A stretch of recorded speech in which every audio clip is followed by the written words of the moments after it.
الحمد لله نحمده ونستعينه ونستغفره ونؤمن به ونتوكل عليه ونعوذ بالله من شرور أنفسنا ومن سيئات أعمالنا من يهده الله فلا مضل له ومن يضلل فلا هادي له وأشهد أن لا إله إلا الله وحده لا شريك له وأشهد أن سيدنا وسندنا ونبينا ومولانا محمدا عبده ورسوله صلى الله تعالى عليه وعلى آله وأصحابه وبارك وسلم تسليما كثيرا. أما بعد فأعوذ بالله من الشيطان الرجيم. بسم الله الرحمن الرحيم. يا أيها الذين آمنوا قوا أنفسكم وأهليكم نارا وقودها الناس والحجارة عليها ملائكة غلاظ شداد لا يعصون الله ما أمرهم ويفعلون ما يؤمرون. وقال تعالى وكان يأمر أهله بالصلاة والزكاة. وقال تعالى أم كنتم شهداء إذ حضر يعقوب الموت إذ قال لبنيه ما تعبدون من بعدي قالوا نعبد إلهك وإله آبائك صدق اللہ العظیم. حاضرین محترم، قرآن مجید کی چند آیات مختلف مقامات سے میں نے اس وقت تلاوت کی ہیں. دعا فرمائیے اللہ تعالیٰ بات کو صحیح طریقے پر کہنے کی، سننے کی، سمجھنے کی اور اس پر عمل کرنے کی ہمیں توفیق عطا فرمائے. یہ آیات اصلاح احوال کے بارے میں ہیں. اللہ رب العزت نے اس میں اپنی اصلاح کا بھی ہمیں حکم دیا ہے، اپنے گھر والوں کی اصلاح کا بھی حکم دیا ہے، اور پھر انبیاء علیہ الصلوۃ والسلام کی اس فکر کو واضح کیا ہے کہ ان کی جو فکر تھی وہ ہماری فکر کی طرح نہیں تھی، بلکہ مرتے دم تک وہ اس فکر میں رہتے تھے کہ ہماری اولاد کی، ہمارے گھر والوں کی آخرت خراب نہ ہو، بلکہ جس طرح دنیا وہ بنانا چاہتے تھے ان کی، اسی طرح آخرت بھی بنانا چاہتے تھے کہ آخرت بھی بنے. چنانچہ دو آیتیں میں نے اس طرح کی پیش کی ہیں جس میں انبیاء علیہ الصلوۃ والسلام کا اس عمل کو ذکر کیا گیا ہے. وَكَانَ يَأْمُرُ أَهْلَهُ بِالصَّلَاةِ وَالزَّكَاةِ. حضرت اسماعیل علیہ السلام کے بارے میں فرمایا گیا کہ وہ اپنے گھر والوں کو حکم دیا کرتے تھے نماز کا اور زکوٰۃ کا. اور اسی طریقے سے ایک اور آیت جو تلاوت کی اس میں اس بات کو ذکر کیا گیا کہ حضرت یعقوب علیہ الصلوۃ والسلام کا جب آخری وقت آیا، یعنی دنیا سے وہ جب تشریف لے جانے لگے، اس وقت تک ان کی سوچ اور ان کی فکر کیا تھی، جس کو اللہ نے اس طرح ذکر فرمایا ام کنتم شہداء اذ حضر یعقوب الموت. جب یعقوب علیہ السلام پر موت کا وقت آیا تو کیا تم اس وقت موجود تھے؟ یعنی مطلب یہ تھا کہ تمہیں پتا ہے کہ انہوں نے کیا کہا اس وقت، اپنی اولاد کو کیا کہا. اذ قال لبنی، جب انہوں نے اپنے اولاد سے یہ کہا ما تعبدون من بعدی، میرے بچوں یہ بتاؤ میرے بعد کس کی عبادت کرو گے.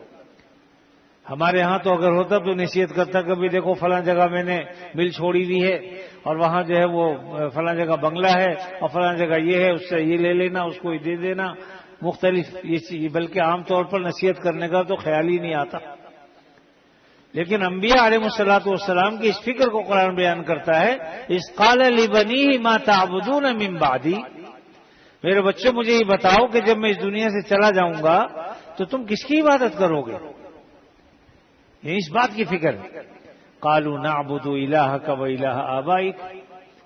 تو ان سب نے کہا کہ یہ ہمارے ابا جان، ہم آپ کے رب کی عبادت کریں گے، الہک، آپ کے الہ کی، و الہ آبائک، اور آپ کے جو باپ دادا ہیں ان کے جو معبود ہیں، یعنی اللہ رب العزت جو ابراہیم ہیں، اسحاق ہیں، دیگر انبیاء علیہ السلام کے آگے نام ہیں، ہم ان کے رب کی عبادت کریں گے.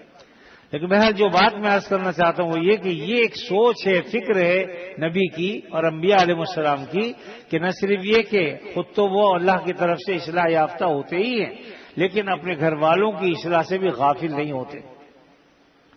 آج ہمارا مسئلہ یہ ہے کہ ہم صف اول کے نمازی، تہجد گزار ہیں، حاجی صاحب ہیں، ہر سال عمرہ، ہر سال حج، اللہ اس کی ہمیں توفیق دیتا ہے، اور اسی طریقے سے اپنے گیٹ اپ بھی جو ہم نے بنایا ہوا ہے بڑا دینداروں والا ہے، لیکن کیا ہم اپنی اولاد کو بھی اس کی نصیحت کرتے ہیں، یا ان کے لیے بھی یہ چاہتے ہیں کہ وہ صف اول کی نمازی ہمارے ساتھ بنے، یا ہم فجر کی نماز مسجد میں پڑھنے آتے ہیں تو وہ بھی ہمارے ساتھ آئیں، یا دیگر جو عبادات ہیں، احکامات ہیں، تو جس طرح ہم فکر کرتے ہیں کیا وہ بھی اس کی فکر کرتے ہیں، اور کیا ہم نے اس فکر کے لیے ان کے جھنجھوڑا ہے ان کے دل و دماغ کو؟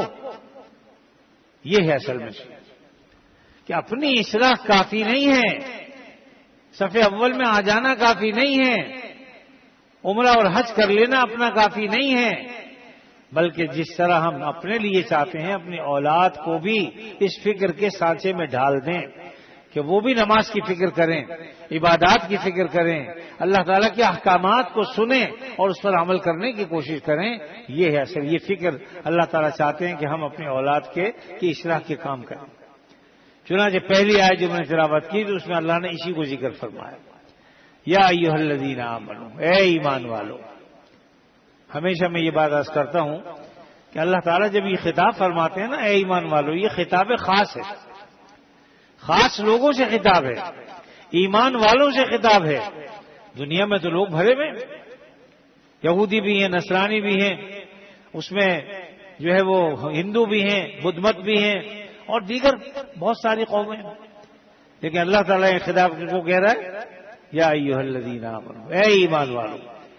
مطلب یہ کہ خاص خطاب ہے، اس میں محبت بھرا انداز ہے کہ دیکھو میں تمہارے لیے شفیق ہوں، تم پر مہربان ہوں، تم پر رحیم و کریم ہوں، تمہارے آخرت بنانا چاہتا ہوں، تمہیں فکر دلانا چاہتا ہوں کہ قوا انفسکم، اپنے آپ کو بچاؤ، واہلیکم، اپنے گھر والوں کو بچاؤ۔ کس چیز سے بچاؤ؟ نارا، آگ سے۔ اے ایمان والو، اپنے آپ کو، اپنے گھر والوں کو دوزخ کی آگ سے بچاؤ۔ اور آگ معمولی نہیں، ایک آگ وہ ہے جو ہمارے ہاں ہے۔ دیکھیے آگ آگ میں ہی فرق ہوتا ہے، کاغذ کی آگ ہے وہ ہلکی ہوتی ہے، اس کے بعد پھر لکڑی کی آگ ہے، اس کے بعد پھر لوہے کی آگ ہے، اس کے بعد پتھر کی آگ ہے۔ ان سب کی شدت میں باہم فرق ہے۔ پہاڑوں پر جو آپ دیکھتے ہیں کہ اس میں جب لاوا ابلتا ہے تو وہ لاوا بہتا ہے، اوپر سے بہتا ہے، اس طریقے سے جیسے کہ سیال مادہ ہوتا ہے نا بہنے والا، اوپر سے پہاڑ سے نیچے آتا ہے۔ اس کی شدت کی کیا بات ہے، انتہائی شدید ہوتا ہے۔ تو اس لیے یہاں فرمائیں کہ قوا انفسکم واہلیکم نارا وقودھا الناس والحجارہ۔ اس آگ کی جو سختی ہے وہ اصل میں بھڑکائی گئی ہے کس سے؟ لوگوں سے اور پتھروں سے، یعنی پتھر کی آگ ہے وہ، انتہائی شدید۔ خدا نہ کرے آدمی یہ سوچے کہ اگر کوئی لاوے میں گر جائے، آپ کی پہاڑ جو ہے اس سے لاوا نکل رہا ہو، اس میں گر جائے، کیا حال ہوگا اس کو؟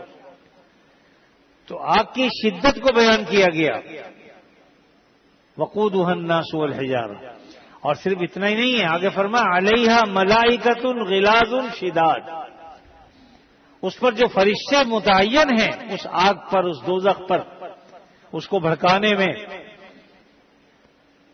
وہ بہت سخت طبیعت کے، غلاظ شداد، دو لفظوں کا استعمال فرمایا، بہت ہی غلیظ طبیعت کے، سخت طبیعت ہے ان کی، تند خو، ان کے اندر سختی ہے، شداد۔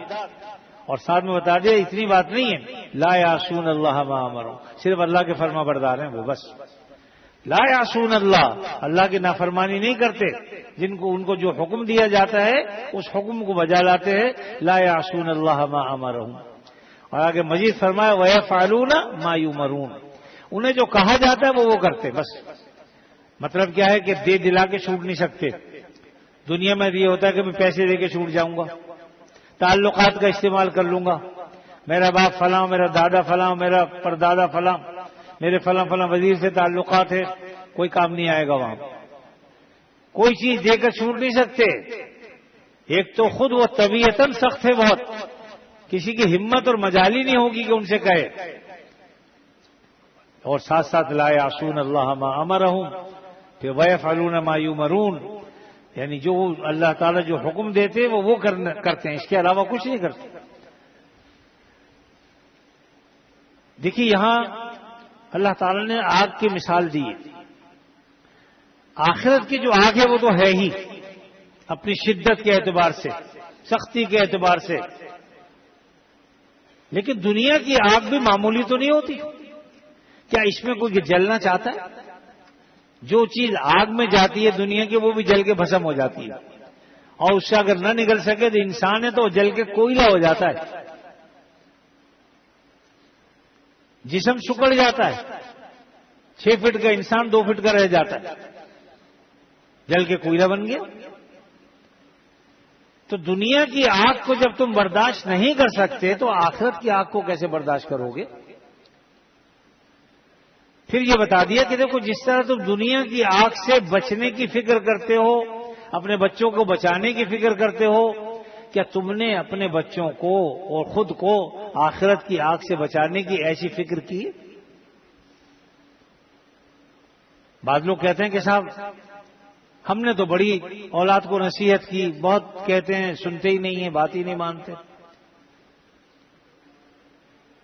اور پھر ساتھ میں بعض لوگ یہ بھی کہہ دیتے ہیں کہ بھائی حضرت نوح علیہ السلام کا بیٹا بھی تو کافر تھا, وہ بھی کافر ہی مرا. تو یہ بات بعض لوگ کہتے ہیں, یہ اس اعتراض کا جواب بھی ہے. اعتراض یہ ہے کہ بھئی آگ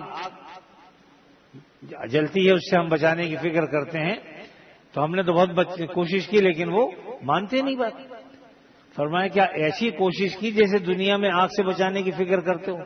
کہیں اگر آگ دہک رہی ہو, روشن ہو, اور آپ کا بچہ آگ کی طرف بڑھ رہا ہو تو کیا صرف نصیحت سے کام لیتے ہیں کہ دیکھو بھائی آگ کے قریب مت جانا, یہ جلا دے گی, جل کے راکھ ہو جاؤ گے, آگے مت بڑھنا؟ صرف زبانی جمع خرچ کرتے ہیں یا کوشش بھی کرتے ہیں, آگے بڑھ کر کھڑے ہو جاتے ہیں, اس کو روکتے ہیں, اگر ضرورت پڑی تو بعض اوقات دھکا دے کر اس کو وہاں سے ہٹاتے ہیں تاکہ اس میں نہ گرے ہو. کوئی شخص گاڑی, خدا نہ کرے گاڑی کے نیچے, گاڑی کے سامنے کھڑا ہے اور آپ کو پتا ہے کہ اگر میں اس کو دھکا نہیں دوں گا تو یہ گاڑی کے نیچے آ جائے گا, کیا کریں؟ بعض اوقات لات مار کے اس کو دور کر دیتے ہیں تاکہ وہ بچ جائے. فرمایا کہ اگر تم نے اس حد تک کوشش کی ہے پھر تو تمہاری کوشش کارگر ہے, لیکن تم نے صرف زبانی جمع خرچ کیا ہے پھر تو بچہ آگ میں گر جائے گا, مر جائے گا. تو دنیا کی آگ سے بچانے کی جب اتنی فکر کرتے ہو تو آخرت کی آگ سے بچانے کی فکر کیوں نہیں کرتے بھائی؟ تو دیکھیے اللہ تعالیٰ جو ہم پر بڑے مہربان ہیں, ہمیں نوازنے کے بہانے ڈھونڈتے ہیں, اور ہمیں یہاں خطاب بھی یا ایھا الذین آمنوا سے کر رہے ہیں, اے ایمان والو. یہ ایسا خطاب ہے جس طرح سے ایک باپ اپنے بیٹے کو کہتا ہے پیارے بیٹے میری بات سن لو, میرے بچے میری بات مان جاؤ. تو اللہ تعالیٰ کا جو تعلق ہے, ایک انسان کا تعلق, یہ ایمان والوں کا تعلق جو اللہ سے ہے, اس رشتے کے حوالے سے اللہ کہتے ہیں اے ایمان والو قوا انفسکم, اپنے آپ کو آگ سے بچا لو, اپنے گھر والوں کو آگ سے بچا لو. یعنی محبت کا خطاب ہے. ایک شفیق کا جو خطاب ہوتا ہے جس پر شفقت ہوتی ہے, اس کو برائی سے بچانا چاہتا ہے, آگ سے بچانا چاہتا ہے, تو جو خطاب وہ کرتے ہیں وہ خطاب ہے. اور دیکھو ایمان والوں, حضرت شیخ الاسلام مولانا شبیر احمد عثمانی رحمۃ اللہ علیہ, حضرت مفتی شفیع صاحب رحمۃ اللہ علیہ کے گھر ان کا آنا جانا تھا, اس لیے کہ رشتہ داری تھی. وہ فرماتے تھے کہ میں 2 وجہ سے مفتی شفیع صاحب کے گھر جاتا ہوں. ایک وجہ تو یہ ہے کہ خود مفتی صاحب سے ملاقات, تاکہ مقصد حاصل ہو جائے, ان سے ملاقات ہو جائے.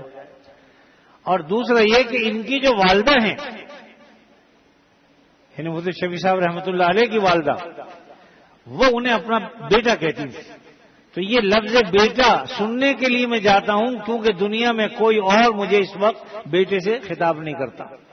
آدمی جب 70-80 سال کا ہو جاتا ہے تو کون اس کو کہا بیٹا ادھر آ، اللہ یہ کہ وہ 100 سال کا ہو کہنے والا پھر تو کہہ دے گا، ورنہ 60 سال والا 70 سال 80 سال والے کو تو نہیں کہے گا نا بیٹے ادھر آؤ. تو ان کی جو والدہ تھی وہ بڑی عمر کی تھی، وہ انہیں بیٹا کہتی تھی، بیٹا ادھر آ. تو کہتی میں یہ لفظ سننے کے لیے جاتا ہوں، اور یہ شخص وہی کہہ سکتا ہے جسے اس کی قدر ہو.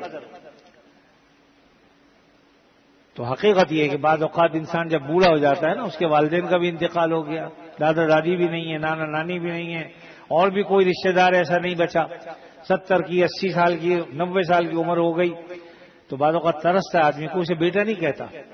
فرمایا کہ جیسے یہ محبت بڑا خطاب ہے، فرماتے تھے کہ میں یہ لفظ سننے کے لیے جاتا ہوں. تو میرے عزیزو ہمیں اس پر غور کرنا چاہیے کہ اللہ تعالیٰ بھی ہمیں یا ایھا الذین آمنو کہہ کے فرما رہے ہیں. اس کی ہمیں قدر کرنی چاہیے کہ اللہ تعالیٰ ہمیں اہل ایمان میں ہونے کی وجہ سے یا ایھا الذین آمنو فرما رہے ہیں، اے ایمان والو. اب جب ایمان والو، بعض مفسرین نے فرمایا کہ جب اللہ تعالیٰ یہ فرمائے یا ایھا الذین آمنو تو اپنے کان کھڑے کر لو، یعنی ہمتن گوش ہو جاؤ. اب اللہ تعالیٰ یا تو تمہیں کوئی حکم دیں گے جو تمہیں کرنا ہے، یا کسی حکم سے روکیں گے. دونوں صورتوں میں ہمیں چاہیے کہ ہم ہمتن متوجہ ہوں اور پورے طور پر جو الرٹ ہوں کہ بھی ہاں اللہ ہمیں جس کام سے روکیں گے رک جائیں گے، اور جس کام کے کرنے کا حکم دیں گے ہم کر لیں گے. تو یہاں بھی اللہ تعالیٰ جو حکم دے رہے ہیں وہ یہ کہ قوا انفسکم، اپنے آپ کو آگ سے بچاؤ، اپنے گھر والوں کو آگ سے بچاؤ. جس کا دوسرا مطلب یہ ہوا کہ بھئی اپنی اصلاح کافی نہیں ہے، اپنے ساتھ ساتھ اپنے بچوں کی اصلاح بھی ضروری ہے.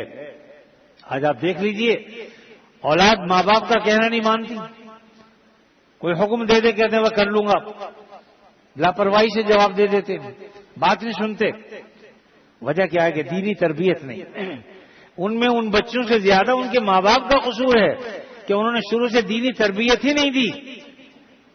اسکولوں کے بارے میں، دنیا کے کیریئر بنانے کے لیے تو ہم بچہ بھی پیدا بھی نہیں ہوتا کہ سوچنا شروع کر دیتے ہیں کہ ہمارے ہاں جو بچہ ہوگا اسے کون سے اسکول میں داخل کریں گے،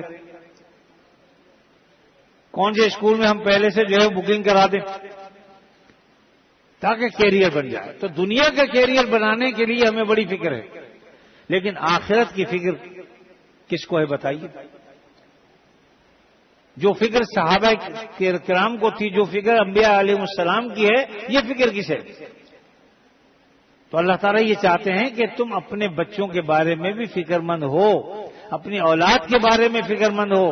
بلکہ ایک حدیث میں فرمایا الا کلکم راع وکلکم مسئول عن رعیتہ، تم میں سے ہر آدمی راعی ہے، اس کی رعایا کے بارے میں قیامت کے دن سوال ہوگا. ہر آدمی کی رعایا الگ الگ ہے. والد کی رعایا اولاد ہے، اسی طریقے سے ایک استاد ہے، اس کی رعایا اس کے شاگرد ہیں. ایک امام ہے، اس کی رعایا اس کے مقتدی ہے. ایک شیخ ہے، اس کی رعایا اس کے مریدین ہیں، متعلقین ہیں.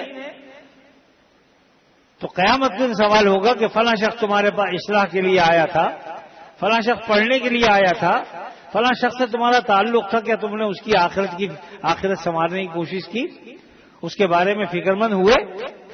یہ سوال ہوگا. تو اسے فرمایا کہ ہر ایک سے اس کی رعایا کے بارے میں سوال کیا جائے گا. تو ہم نے کیوں سمجھ لیا کہ ہم سے ہماری اولاد کے بارے میں نہیں پوچھا جائے گا؟ یاد رکھیے، اگر ہم نے حق ادا کیا ہے، اپنی سی پوری کوشش کی، بعض اوقات ایسا بھی ہوتا ہے کہ ماں باپ کوشش کرتے ہیں لیکن اولاد ایسے لوگوں کی صحبت اختیار کر لیتی ہے کہ پھر وہ باپ کی بھی نہیں سنتی، ماں کی بھی نہیں سنتی، بلکہ بعض اوقات ان کی دشمن بن جاتی ہے بس وعد و نصیحت کی بنا پر. تو انشاءاللہ ایسی صورت میں پھر والدین گناہگار نہیں. جیسے کہ حضرت نوح علیہ السلام کے کافر بیٹا، کیا انہوں نے تبلیغ نہیں کی ہوگی؟ 950 سال تبلیغ کا زمانہ ہے ان کا، جس کو قرآن نے خود ذکر کیا ہے. حتیٰ کہ آخر وقت تک حضرت نوح علیہ السلام فرماتے رہے کہ بیٹے میری کشتی میں سوار ہو جاؤ، ارکب معنا ولا تکن مع الکافرین، میرے ساتھ سوار ہو جاؤ، کافروں میں سے مت بنو. لیکن اس نے کہا کہ مجھے تو یہ پہاڑ بچا لے گا. اس نے کہا بھی لا عاصم بکم اليوم، تمہیں آج کوئی نہیں بچا سکتا اللہ کی پکڑ سے. تو بات یہ کہ انہوں نے آخر تک کوشش کی، فکر کی اس کی، اس طرح اگر ماں باپ اپنی سی فکر کرتے ہیں اولاد کو سیدھے راستے پر چلانے کی، تو انشاءاللہ پھر آخرت میں وہ گناہگار نہیں ہے، آخرت میں وہ باز پرس نہیں ہے۔ لیکن اگر انہوں نے فکر نہیں کی تو ایسی صورت میں تو ہے۔ اب ایسا سمجھ لیجئے جیسے ایک حدیث میں ہے نا، قرآن اول تو پہلے قرآن مجید کی بات سنیے۔ قرآن مجید کہتا ہے وَلَا تَزِرُ وَازِرَةٌ وِزْرَ أُخْرَىٰ، یعنی کسی کے بارے میں کسی کا بوجھ کسی پر نہیں ڈالا جائے گا۔ ایسا نہیں ہوگا کیا تو باپ نے اور بھگت رہا بیٹا، جیسے ہمارے یہاں ہوتا ہے نا، بیٹے نے کوئی جرم کر دیا، ماں باپ کو لے جا کے تھانے میں بند کر دیا، وہ نہیں ملے ان کے اور رشتہ داروں کو بند کر دیا، بیوی بچوں کو لے جا کے بند کر دیا، اور سوچ یہ ہوتی ہے کہ بھئی جب اس کو پتہ چلے گا تو وہ آ جائے گا۔ لیکن اللہ تعالیٰ فرماتے ہیں کہ ہم کسی کے گناہ میں کسی کو نہیں پکڑیں گے، جس کا گناہ ہوگا اسی کو پکڑیں گے، جس نے برا کیا ہوگا اسی سے باز پرس کریں گے، دوسرے سے نہیں۔ لیکن حدیث میں یہ آتا ہے کہ میت پر رو مت، چیخو چلاؤ نہیں، نوحہ مت کرو، کیونکہ اس تمہارے رونے سے، چیخنے چلانے سے میت کو عذاب ہوتا ہے۔ بس رو تو گھر والے رہیں، چلا تو ہو رہے ہیں، عذاب اسے کیوں ہو رہا ہے؟ یہ اس صورت میں ہوتا ہے جب مرنے والے نے فکر نہیں کی، گھر والوں کی فکر نہیں کی، انہیں دین سے آگاہ نہیں کیا، غلط جگہوں پر وہ جاتا تھا اسے روکا نہیں، بدعات اور رسومات کے کام کرتا تھا روکا نہیں، اس بات سے منع نہیں کیا کہ بھئی کو مر جائے تو دیکھو چیخوں پکار مت کرنا، صبر سے کام لینا۔ بھائی والدین کو چاہیے نا نصیحت کریں اس بات کی، دیکھو بیٹا مرنا تو سبھی نے ہے، ہم نے بھی اس دنیا سے چلے جانا ہے۔ ہر ماں باپ اپنے اولاد کے لیے فکر کرتا ہے، ہم بھی تمہارے لیے فکر مند ہیں، اس لیے اگر ہمارا انتقال ہو جائے تو پھر نصیحت کی جاتی ہے کہ بھئی کسی صحیح مستند عالم دین سے میرا جنازہ پڑھوا دینا، سنت کے مطابق تجہیز و تکفین کرنا، سنت کے مطابق مرنے کے بعد کی جو رسومات ہیں وہ سنت کے مطابق ادا کرنا، کوئی بات جو ہے وہ بدعت کی نہ کرنا، یہ ساری کیا ہے۔ پھر کا رونا اسے کوئی نقصان نہیں پہنچائے گا، چیخنے والوں کا چلانا اسے کوئی نقصان نہیں پہنچائے گا۔ لیکن اگر زندگی میں انہوں نے نصیحت نہیں کی، غلط جگہوں پر جانے سے نہیں روکا، تو ایسی صورت میں پھر اس کو بھی عذاب ہوگا کہ تم نے روکا کیوں نہیں بھائی؟ آج وہ غلط اس لیے کر رہا ہے کہ تم نے روکا نہیں، اگر روکا ہوتا تو یہ کام نہ کرتے، تمہیں عذاب بھی نہ ہوتا۔ تو یہ بات خوب اچھی طرح سمجھ لیجیے، اگر کسی نے ماں باپ نے یا اسی طریقے سے جو بھی راعی ہے اس نے اپنی رعایا کی فکر کی، لوگوں کو حق کی طرف بلایا، وہ نہیں آئے تو اس میں ان کا کوئی قصور نہیں، لہذا انہیں عذاب بھی نہیں ہوگا۔ اب آپ دیکھیے 950 سال جو تبلیغ کی اور قوم نے بات نہیں مانی، تو کیا حضرت نوح علیہ السلام کا قصور تھا اس میں؟ حضرت نوح علیہ السلام تو کامیاب ہیں، ناکام کون ہے؟ نہ ماننے والے، قوم ناکام ہے، امت ناکام ہے، جو نبی ہے وہ ناکام نہیں۔ ایک نبی کے ساتھ ایک شخص بھی نہیں ہوگا تو کیا وہ دنیا سے ناکام گئے؟ انہوں نے اپنا کام پورا کیا، لہذا وہ فائز المرام بالکل کامیاب ہے۔ ناکام امت ہے، ناکام قوم ہے جو ان کی بات نہیں مانتی۔ اسی طریقے سے ہمیں چاہیے ہم اپنی اولاد کو دین کی طرف لانے کی پوری فکر کریں، جیسے پیدا ہونے سے پہلے فکر کر رہے ہیں کہ بچے کا کیریئر بنانا۔ حضرت مولانا تقی عثمانی صاحب رحمت برکاتہ اللہ علیہ فرمایا کہ میرے والد مفتی شفیع صاحب رحمۃ اللہ علیہ ہمیں ایک واقعہ سناتے تھے کہ ایک صاحب کا انتقال ہوا، ڈاکٹر کو بلایا گیا اور کہا کہ بھئی انہیں کیا ہو گیا ذرا دیکھیے۔ تو ڈاکٹر بھی کوئی نیک آدمی تھا، اس نے دیکھا، جانچا پرکھا، کہا کہ بھئی بالکل ٹھیک ٹھاک ہیں ماشاءاللہ، کان بھی سلامت ہیں، آنکھیں بھی سلامت ہیں، ہاتھ بھی ہیں، ٹانگیں بھی موجود ہیں، سب کچھ ہے، بس تھوڑی سی جان نکل گئی۔ مرتا ہے آدمی تو جان ہی نکلتی ہے نا بھائی، پوری لاش تو موجود ہوتی ہے، کہ بھائی سب کچھ موجود ہے، سب ٹھیک ہے، لیکن بس تھوڑی سی جان نکل گئی۔ تو انہوں نے فرمایا کہ یہ تو واقعہ والد صاحب سنایا کرتے تھے، لیکن میں بتاتا ہوں کہ آج حقیقت ایسے ہی ہے۔ فرمایا کہ میرے پاس ایک صاحب آتے اور وہ بھی خود دیندار ہیں، ایسے نہیں کہ دیندار نہ ہو۔ ایک دن بڑی خوشی آئے اور کہنے لگے کہ حضرت میرے بچے کو بڑی ترقی ہو گئی اور بہت بڑی اچھی اونچی پوسٹ مل گئی ہے، اس کو عہدہ مل گیا ہے، تو اس کا بس کیریئر بن گیا ہے، بس تھوڑا سا بے دین ہو گیا۔ فرمایا یہ ایسے ہی ہے تھوڑی سی جان نکل گئی۔ ارے بے دین ہونے کو تم کیا سمجھتے ہو بھائی؟ اس نے اپنی دنیا بھی برباد کی، آخرت بھی برباد کی، یہ دنیا تو یہی رہ جائے گی۔ اگر کسی کے پاس گاڑیاں ہیں تو کیا گاڑی ساتھ لے کے جائے گا؟ اپنے جسم کے کپڑے وہ ساتھ لے جا نہیں سکتا، جیسے آیا تھا ویسے ہی دنیا سے جانا ہے۔ تو ہم فکر آخرت کی کیوں نہ کریں؟ دنیا کی فکر سے منع نہیں کیا، لیکن اس کے ساتھ ساتھ ایسا نہیں ہے کہ آخرت کو بھول جاؤ۔ دنیا کی فکر کے ساتھ دنیا کی فکر اتنی کرو جتنا ہم نے یہاں رہنا ہے، آخرت کی فکر اتنی کرو جتنا وہاں رہنا ہے۔ اب اندازہ لگاؤ آخرت اور دنیا کا کوئی نسبت ہے؟ کوئی نسبت نہیں، ہمیشہ ہمیشہ رہنا ہے، کبھی وہاں پر وہاں سے نکالے نہیں جائیں گے۔ اور یہاں 50 سال 60 سال 100 سال 200 سال 1000 سال لگا لو، بالآخر جائے گا، سب کچھ چھوڑ کے جائے گا۔ تو اس لیے بھائی اپنی اصلاح کی فکر کے ساتھ ساتھ اپنی اولاد کی فکر کرنا یہ انتہائی ضروری ہے، اور ایک مسلمان کو اپنی اولاد کی فکر بھی ایسے ہی کرنی چاہیے جیسی اپنی فکر کرتے ہیں۔ انشاءاللہ اگر ہم فکر مند ہوں گے، اپنے گھر والوں کی فکر کریں گے، تو پھر نہ صرف یہ کہ خود ان کو بھی محبت سے پیار سے جو ہے وہ دین کی باتیں سمجھائیے، نماز پڑھنے کا پابند بنائیے۔ حضور صلی اللہ علیہ وسلم فرمایا کہ بچہ جب 7 سال کا ہو جائے تو اسے نماز کا حکم کرو، اور 10 سال کا ہو جائے تو نہ پڑھنے پر اس کو تھوڑی بہت مار پیٹ بھی کر سکتے ہو، تاکہ اس کو تھوڑی زجر و توبیخ ہو اور وہ اس کو نصیحت ہو۔ اور بالغ ہونے کے بعد تو خیر سب چیزیں فرض ہو ہی جاتی ہیں۔ تو بہرحال اپنی اولاد کی فکر بھی ہمیں کرنی چاہیے۔ دنیا کی فکر کوئی بری چیز نہیں ہے، بشرطے کہ اس کے ساتھ ساتھ آخرت کی فکر بھی موجود ہو۔ تو اللہ تعالیٰ اپنے فضل و کرم سے ہم سب کو دنیا اور آخرت اپنی درست کرنے کی توفیق عطا فرمائے۔ دنیا میں اللہ تعالیٰ اپنے فضل دعا کیجیے اللہ سے کہ اللہ ہمیں اتنا عطا فرمائے کہ ہم کسی کے آگے ہاتھ نہ پھیلائیں، کسی کے آگے سوال نہ کریں، اور آخرت بھی اللہ تعالیٰ ہماری درست فرما دے۔ اللہ تعالیٰ اپنے فضل و کرم سے جو باتیں کہی گئی ہیں اخلاص کے ساتھ اللہ تعالیٰ مجھے بھی سمجھنے کی توفیق دے، آپ سب کو بھی۔ وآخر دعوانا الحمدللہ رب العالمین۔